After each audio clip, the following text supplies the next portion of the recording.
Okay, so, I know this game came out a while ago and it's been analyzed, theorized and played by a lot of people. However, there is something that has been bugging me about it for a while. Castle Dimitrescu. With Mistress Dimitrescu. Alcina Dimitrescu use techniques of Castle Dimitrescu. I appreciate all the streamers that tried to read that name correctly because they pronounced it better than Lady Dimitrescu herself. Yeah, I'm looking at you, Miss House Dimitrescu. The entire bloodline of House Dimitrescu is done in by the likes of you? But that got me thinking, as a person who grew up in Transylvania, specifically in a village, how accurate is this game with its depiction of it and what other references might it have related to Romania? What hidden meanings might we uncover if we explore the game from such a perspective? Let's see. The game starts with a children's story that talks about a lost child trying to find their way back to their mother, with visuals clearly inspired by Tim Burton. Now I can tell you 100% that this is not a story we have. We grew up with stories more akin to this, I would say. This is just a story created for the game whose meaning I will not spoil for those of you that haven't played the game. You will see soon enough. The proper story of the game starts with Mia and Ethan enjoying a quiet evening together where Ethan has to take their newborn child upstairs to sleep while Mia is cooking dinner. We play as Ethan where instead of taking the child, Rose, upstairs, I decide to explore around the house a bit to see how accurate this place looks. And whilst I'm exploring this place, I also have to point out that apparently, after going through a traumatic experience in Louisiana, they had to move to Romania to be able to move on from that.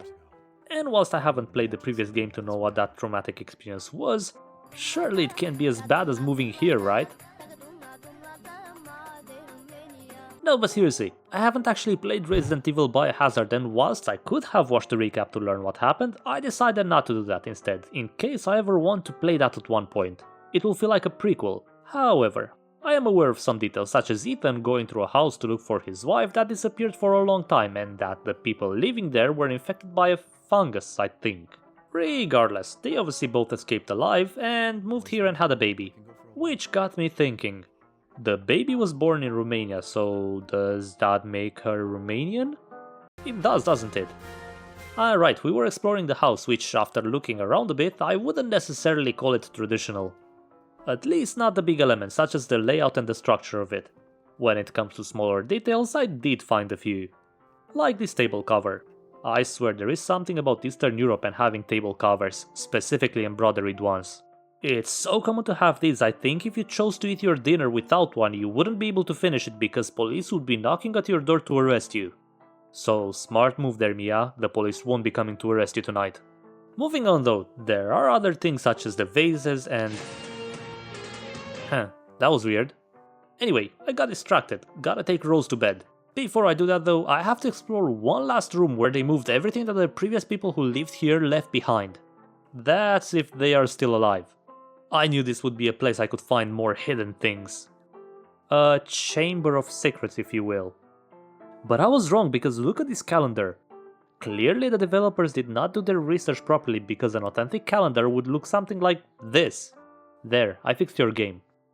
And so after finally putting Rose to sleep, I go back to Mia who has a local recipe cooked for our dinner. It's ciorba de legume. You know what, I won't be too pedantic on this one. It is mispronounced as the correct way of reading it is ciorba de legume, however, she is an American so you can't blame her for not knowing how to pronounce it. Later on, however... But yeah, besides that, she also has a local wine for us to have tonight and... Hold on. She just finished cooking the ciorba, but there's already something else on the table. These are called sarmale, and I'll explain what they are in a bit, but... Mia, what have you done? You cannot eat sarmale before the ciorba, that is against the rules. What if they hear about it? See what you've done? Well, okay, it wasn't the local authorities that came to do this. How do I know this? Just a hunch. At this point I was thinking that Mia cannot be fully human as she clearly took so many shots to die, so I was thinking in the previous game she must have been infected by the fungus which gave her powers or something, but she hasn't turned evil. I did find some notes that analyzed Rose, I think, for traces of fungi, but the incident happened 3 years prior to this game, so if the mother would be human I don't see why this would be needed. Anyway, after Mia got us arrested, we wake up in the middle of nowhere as the car crashed and... Jesus. Am I expected to think this is weird? Because it's not, it's just a normal evening in Romania. I would say, if anything, these Americans that arrested us got integrated in the local traditions quite well. And so Ethan survives but loses Rose, so we have to go find her. Now, when I say I will analyze the smaller details to see if it's accurate, I mean it. As we enter this cabin, there are two details that I was absolutely amazed by. I swear I forgot about the existence of such balls, but the moment I saw it, I had a moment like...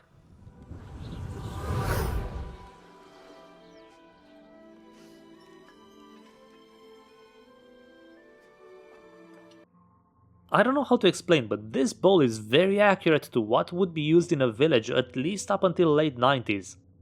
I don't think it's common elsewhere in the world, but you guys can correct me. Anyway, I also saw this picture of a grandma. Well, I guess she wouldn't be called that, she would be called Baba, but this picture is impressively accurate in terms of what she is doing and how she is dressed.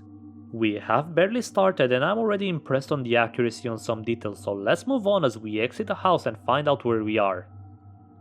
We are in a village that has a massive castle overlooking it, and you may not be asking this, but Ethan just did. Where the hell am I? Well, Ethan, let me tell you.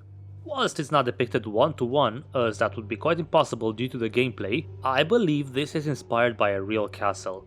So you can see how we are in a very mountainy region, which makes sense as Transylvania is a mountainy region. But deep within the mountains in Transylvania there is a 19th century castle which I believe served as the inspiration for this. The Peleș Castle. And whilst there are a lot of other castles that look similar, this castle has a small detail that convinced me it's what inspired the game.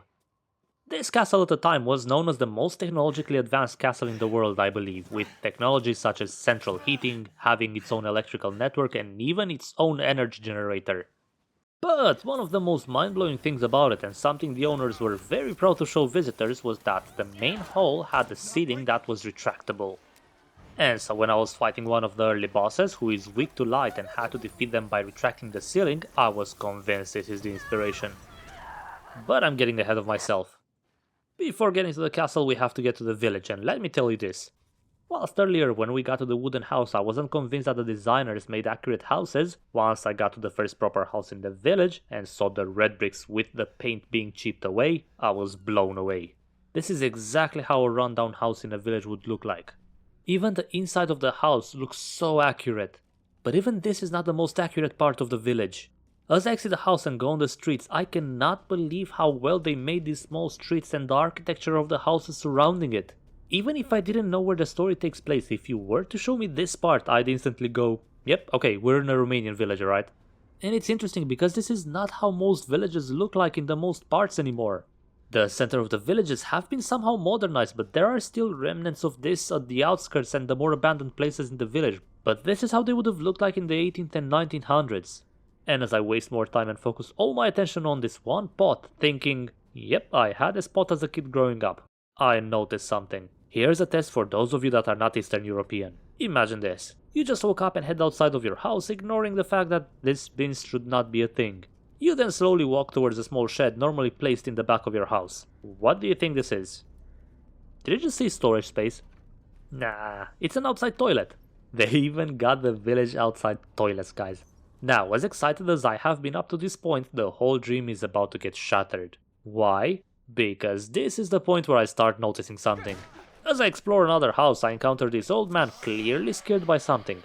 But I couldn't concentrate on what, because all I could think of was, there is zero chance that an old man from a village would know this perfect English. Why isn't he speaking Romanian? Didn't have too much time to think about it because we got attacked by some monsters and Ethan already has 2 fingers bitten off. I think this happened a lot in the previous game. Now, what exactly are these monsters? Well, this creature would be called a Vrkolak, meaning werewolf in a few Slavic languages. I won't go into their history because it's quite irrelevant and I don't want to give them too much time because I found them to be one of the more annoying enemy types in the game. However, as I killed my first one it dropped some loot and that loot was the currency of the game. Lei. And if until now anyone had any doubts whereabout in Eastern Europe does the story happen, this should clear up all the doubts. Leu is the currency used even to this day in Romania, and it means lion, with a plural of 1 leu being lei. That means we have the location fully confirmed. Meaning I should be expecting the villagers to be speaking Romanian, right? Well, not really actually, because as I met more of them and they treat me as an outsider, one of them doesn't want me to hear what they're talking about and goes, He's not answering and the gate is locked. Quiet girl. He's an outsider. you could just speak your native language and Ethan wouldn't understand, right? Maybe Ethan would understand. Who knows? Maybe he took some Duolingo classes. Like one of them even says, Papa! Nobody in the history of ever said Papa in Romanian. And this is where I'll be pedantic. The names are clearly accurate. Elena, Julian. These are real used names. The clothes some of them are wearing are accurate too, but why in the world are the villagers not speaking their native language? They put so much effort into making this accurate, why stop at the language? It doesn't make much sense to me. Like, look at this. They even paid attention to the wine bottles. The name of the wine is Regina Roșie, which means Red Queen, with the place they are coming from called Crama Barbă Neagră, which means wine cellar Blackbeard. And this is just a tiny text on a bottle of wine. I understand them wanting the important characters to have some specific voice actors, but they could at least get these random villagers' voice actors to be Romanians. Developers, please, I promise we're not expensive to hire. I mean, look at this. As I was talking, Ethan got into another moment of, oh shoot, how is he going to escape this time? I swear, half of this game is basically Ethan just almost dying but somehow managing to escape alive. But yeah, we get captured by an Elvis Presley guy and got to meet the Addams family. Mother Miranda's gonna love you. Including Lady Dimitrescu. And she herself calls her own house... Help me out here, Lady Dimitrescu. Where is the U in Dimitrescu? Wait, never mind, there is a U at the end. But you know what I mean. With that said, I think I vented enough about my only gripe with this game. Time to escape again. Wait, no, Ethan, I said time to escape again. Can you stop getting caught for 1 minute?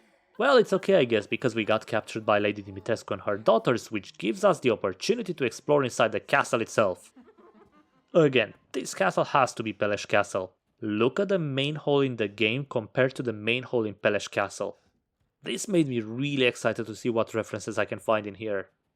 But I gotta be distracted with that in my train of thought, because I was thinking, okay, Lady Dimitrescu and her daughters apparently love to drink blood. They also seem quite invulnerable normally unless you lure them into a place that has light which makes them become vulnerable. Now, whilst this is clearly a reference to them being vampire-like, I was interested in how they would explain it in this universe. It can't be that they are actual vampires. Something was bugging me about this possibility. And that was confirmed because they are not actual vampires. A book found later on explains that somehow the bodies are just husks infested by a colony of specific bugs that need blood in order to maintain their human form. Furthermore, it said that they cannot survive in freezing temperatures, so whenever you got rid of them, it wasn't because of the light, it was because of the cold. And whilst I'm talking about this note, I think this is the first time it's referenced, so let me also point this out. Part of the book also specifies that these bugs are produced when cadou lays an egg. Cadou in Romanian means gift. So this is a very early hint at how the humans in the village turn into monsters. By being given a gift of some sorts.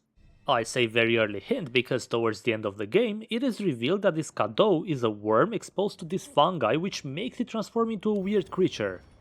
This creature is then inserted into a living being which transforms them into different types of monsters. I know I'm grasping at straws with this, but the game is forcing my hand because throughout this whole castle I couldn't find too many Romanian references that I haven't spoken about already. But I'm not the only one having my hand forced, see? Seriously, this guy has his hand cut, just places it back together and has it working again like nothing happened. I wasn't sure if there's something in the first game that I missed and Ethan is not supposed to be a human either. But anyway, after hearing the big goth not-so vampire say House Dimitrescu again, I thought I had it. It was time to get rid of her. So after she revealed her true form and had an intense battle, she got taken down and I got to loot my prize. With the prize being unexpected because it was a subscribe button. I can't use it right now it seems. I'll give it to you, maybe you can. No, but really, the prize, if you can call it that way, was a piece of Rosa's body. Nothing to worry about though apparently, as she has been split in 4 of these jars and we just have to collect them all and put her back together. How do I know this? A random character that mysteriously appears everywhere and calls himself the Duke told me. I don't know if there's any information about this guy anywhere. He's the shopkeeper of the game and seems to know a lot of information. And he also has some Romanian references to offer, and it's one of my favorites. No, it's not the name or what he's wearing. One side activity in the game is to hunt down different animals which drop their meat. And if you bring that meat to the Duke, he is able to cook different dishes and they are all traditional dishes from Romania, so I feel like I have to quickly go through them. So first would be the bird and beast pilaf. Contrary to popular belief, this is not just a forgotten villain from Dragon Ball Z. This is basically how you say pilau in Romanian, and it's a very common dish. Just boiled rice with meat. Next, and probably one of the most traditional if you ask me, 3 flavored mititei, or how you have them called more often, mici. This is basically ground meat that you shape like a sausage and then grill it. It's very similar to kofta, which is probably its origin, but don't tell any Romanian that I said that lest I have my citizenship revoked. Next one is tochitura de pui, or tocăniță de pui, which is our traditional chicken stew. What makes it traditional? I don't know, okay, it just is. Then we go to the other most traditional one, which is ciorbă. And in this game specifically, ciorbă de porc, which is a very sour soup commonly found in Eastern Europe. If you've never tried it, out of everything else I've said, I highly recommend this one because it has a very unique flavor and you can probably find it more commonly as it's found in most Eastern European countries under different names such as borș or Bosnian ciorba or Algerian ciorba. Finally, there's sarmale de pește. And honestly, I have never heard of anyone making sarmale out of fish. Sarmale is usually minced meat rolled up in a cabbage leaf and then boiled in a sour tomato sauce, I guess, and man, I'm making myself really hungry here.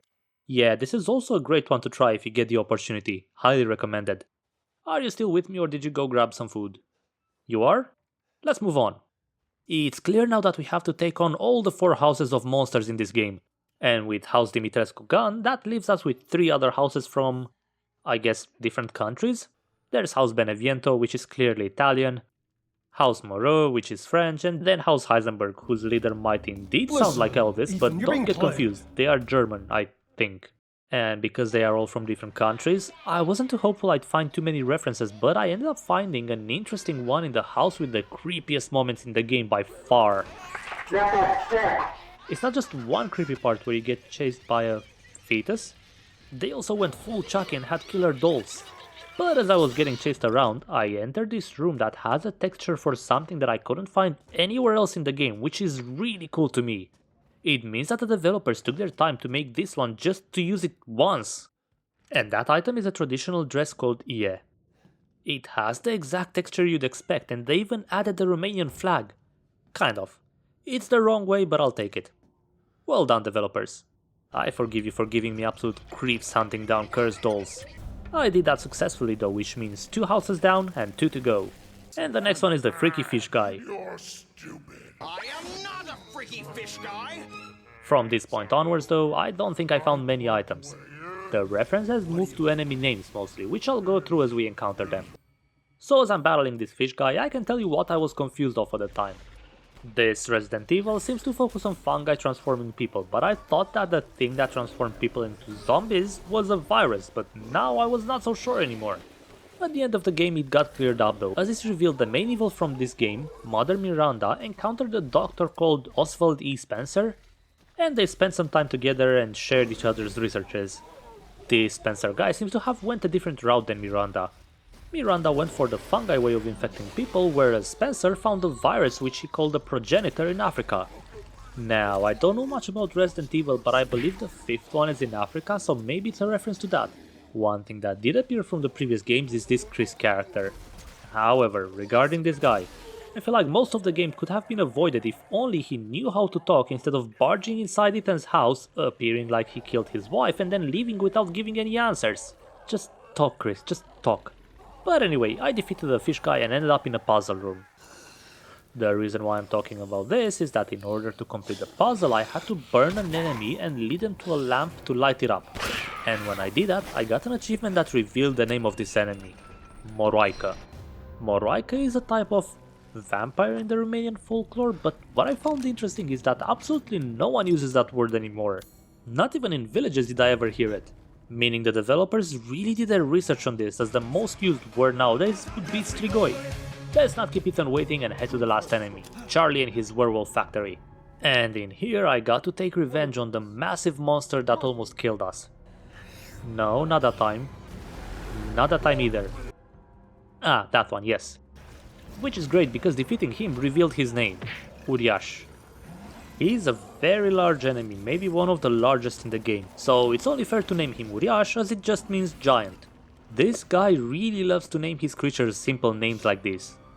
There are 3 variations of these giants in the game. This normal one is the second one technically. The first one is this guy here, called Uriash Drac. Now if the name sounds familiar to you, it's because Vlad the Impaler's other popular name is Vlad Dracula, or Dracula. Now, Drac has its etymology as dragon, with Vlad Dracula basically meaning Vlad the son of Dracul.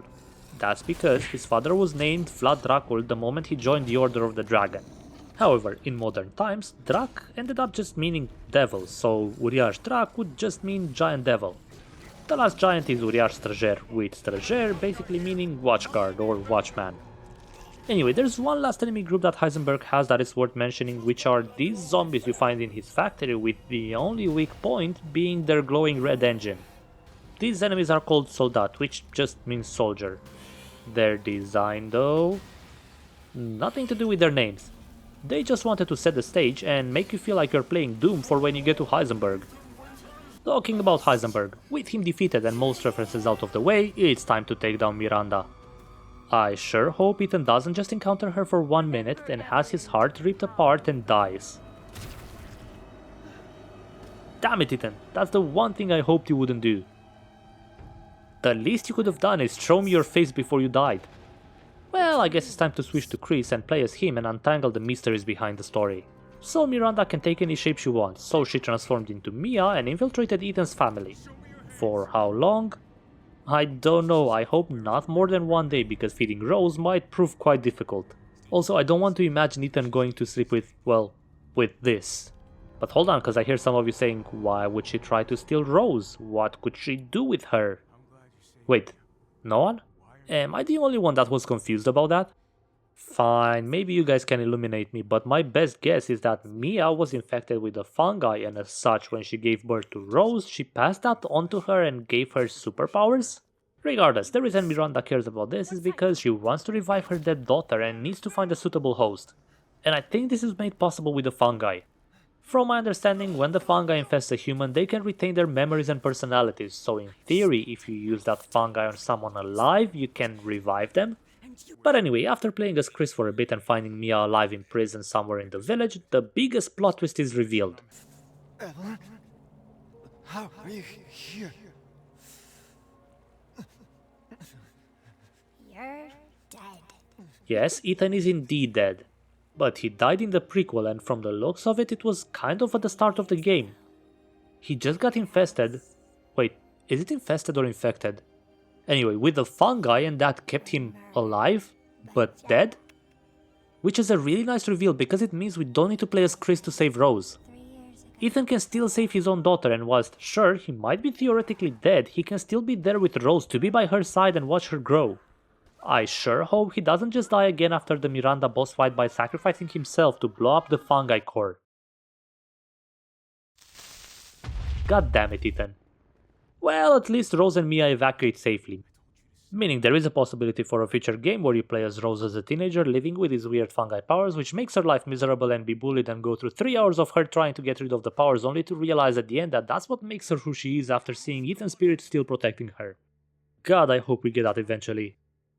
No, but seriously, I went through the DLC hoping I could find a few more references, but unfortunately there weren't any. It just made me realize that Ethan's face probably became a meme in the community because they never show his face. But it's not just that they don't show his face, they go through extreme lengths to show you how much they don't want you to see his face with these crazy forced camera angles that don't make sense. But it's made on purpose, which makes it funny.